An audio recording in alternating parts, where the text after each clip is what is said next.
Salam sejahtera untuk kita sekalian. Om Swastiastu, Namo Buddhaya, salam kebajikan, salam. Yang saya hormati rekan-rekan media, pada sore hari ini kami akan menyampaikan update beberapa hal yang perlu disampaikan. Yang pertama tentunya terkait masalah gangguan Kamtibmas.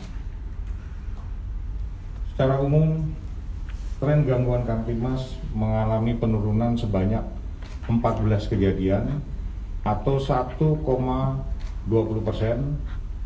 yaitu pada hari Rabu tanggal 15 Juni 2022 sebanyak 1.165 kejadian, sedangkan hari Kamis tanggal 16 Juni 2022 sebanyak 1.151 kejadian, dengan rincian kejahatan sebanyak 1.127 kejadian, pelanggaran tindak pidana ringan ada 13 kejadian, bencana ada 2 kejadian, dan gangguan terhadap ketentraman dan ketertiban sebanyak 11 kejadian. Kemudian untuk tren kejahatan secara kuantitas mengalami penurunan sebanyak 12 kasus atau 1,05%. Itu pada hari Rabu tanggal 15 Juni 2022 ada 1.139 kasus. Kemudian pada hari Kamis 16 Juni 2022 ada 1.127 kasus. Apabila dilihat dari tren jenis kejahatan yang menjadi catatan kepolisian, ada 5 kasus kejahatan yang kejadiannya cukup tinggi, yaitu yang pertama kasus pencurian dengan pemberatan atau curat sebanyak 97 kasus. Kemudian yang kedua narkotika sebanyak 61 kasus. Kemudian yang ketiga adalah curanmor roda 2 sebanyak 33 kasus. Kemudian pencurian dengan kekerasan atau curas dan penganiayaan berat atau anirat masing-masing sebanyak 8 kasus. Dan yang kelima penganiayaan pemberatan atau anirat sebanyak 5 kasus. Kemudian dapat kami sampaikan juga terkait update pelaksanaan operasi patuh tahun 2022 H+4.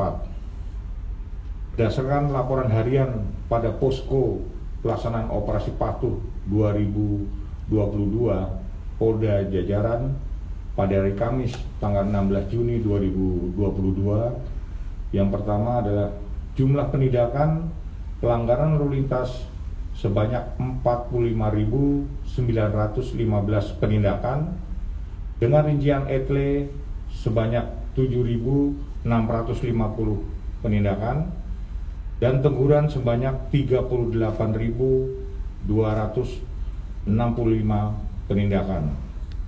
Kemudian yang kedua, data pelanggaran lalu lintas pada data kecelakaan lalu lintas pada H+4 operasi patuh 2022 sebanyak 176 kejadian dengan korban meninggal dunia sebanyak 18 orang, kemudian luka berat ada 24 orang, dan luka ringan sebanyak 214 orang. Adapun kerugian material sebanyak 395 juta rupiah. Kemudian kami dapat sampaikan update perkembangan penanganan DNA Pro. Berdasarkan laporan polisi nomor LPB 0116 3 Romawi 2022 SPKT Bareskrim Polri tanggal 9 Maret 2022, penyidik di Tipedeksus Bareskrim Polri telah menerbitkan 3 DPO. Yang pertama inisial DG dengan nomor DPO R08 4 Romawi Res 2.1 2022 Dit Tipedeksus tanggal 4 April 2022. Kemudian yang kedua, inisial F dengan nomor DPO R09 4 Romawi Res 2.1 2022 di Tipidexus tanggal 4 April 2022. Kemudian yang ketiga, inisial FE dengan nomor DPO R11 4 Romawi Res 2.1 2022 di Tipidexus tanggal 6 April 2022. Ketiga DPO tersebut dikenakan pasal 106 junto pasal 24 ayat 1 dan pasal 105 junto pasal 9 Undang-Undang Nomor 7 Tahun 2014 tentang Perdagangan dan pasal 3 pasal 5 Undang-Undang Nomor 8 Tahun 2010 tentang Pencegahan dan Pemberantasan Tindak Pidana Pencucian. Dapat kami tunjukkan lembar DPO terhadap 3 tersangka yang terkait dengan DNA Pro.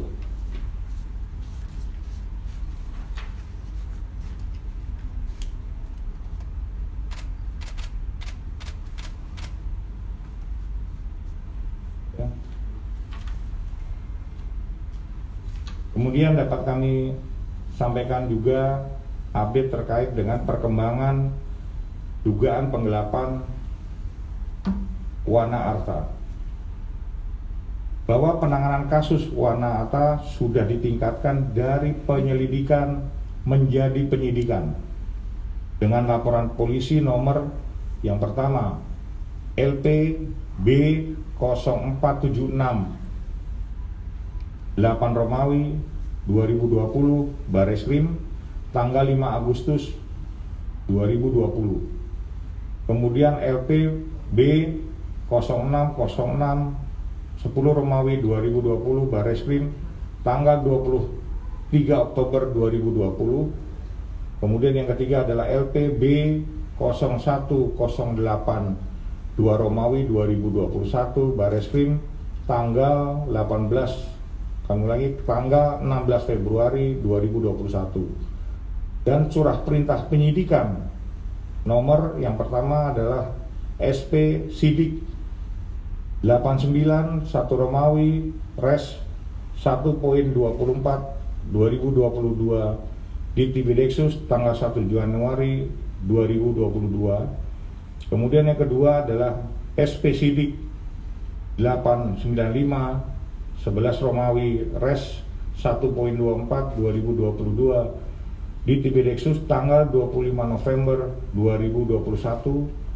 Kemudian yang ketiga SP Sidik 621 7 Romawi Res 1.24 2021 di Tipidexus. Adapun langkah-langkah yang telah dilakukan oleh penyidik sebagai berikut. Yang pertama adalah pengumpulan bahan keterangan dari 57 orang, terdiri dari 40 orang pemegang polis, kemudian 14 orang agen dan 3 orang direksi. Kemudian yang kedua telah dilakukan penggeledahan dan analisa bukti digital. Kemudian yang ketiga adalah melakukan penyitaan barang bukti polis, alat bukti digital, rekening koran dan lain-lainnya. Selanjutnya penyidik akan melakukan pemeriksaan tambahan terhadap direksi, ahli asuransi, korporasi dan ahli ketenagakerjaan, serta akan melakukan gelar perkara untuk dikenakan pasal 75 Undang-Undang Nomor 40 Tahun 2014 terkait penyampaian informasi tidak benar kepada pemegang polis dan pasal 76 terkait dengan penggelapan premi asuransi dan pasal 81 junto 82 terkait korporasi asuransi. Demikian update sore ini yang dapat kami sampaikan. Terima kasih. Wassalamualaikum warahmatullahi wabarakatuh. Om Santi Santi Santi Om. Salam presisi.